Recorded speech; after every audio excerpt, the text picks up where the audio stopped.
Here are 4 things we do in my practice to help make vaginoplasty as comfortable as possible for our patients. My name is Dr. Saib Gallagher. I'm a plastic and reconstructive surgeon based in Miami, Florida, and let's get into it. So number 1, the first thing we do before the patient even wakes up after surgery is what's called a pudental nerve block. And so basically this is where we use a local anesthetic, a long-acting local anesthetic, similar to what the dentist might use, and we go ahead and numb up the area. And for a lot of patients, this really takes care of a lot of the pain and takes the edge off, especially in the first day or so.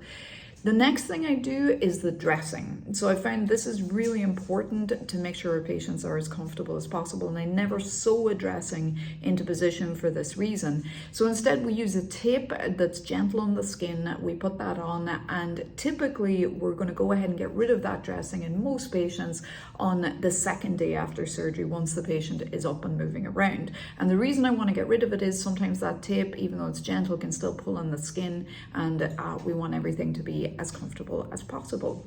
And so number 3 is we're going to go ahead and get rid of the packing in the new vagina and the catheter in the bladder as soon as we can. And I find in my practice that's usually on the 7th day after surgery.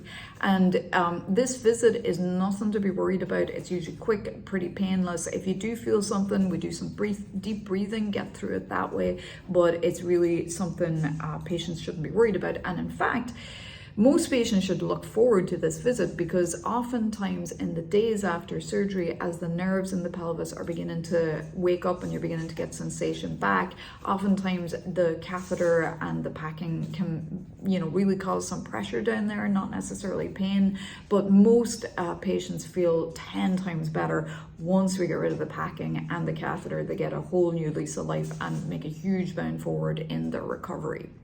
And so the 4th thing we do to make sure our patients are as comfortable as possible, which is super important, is make sure they have direct access to me. So all my patients get my cell phone number after surgery. We do this because we want to make sure, even if they're still in hospital, they have direct access to me 24/7. And we understand there's a huge connection between anxiety and pain. And immediately after surgery, it can be kind of hard to differentiate between the two. So for that reason, we want our patients to feel connected and as safe as possible after surgery.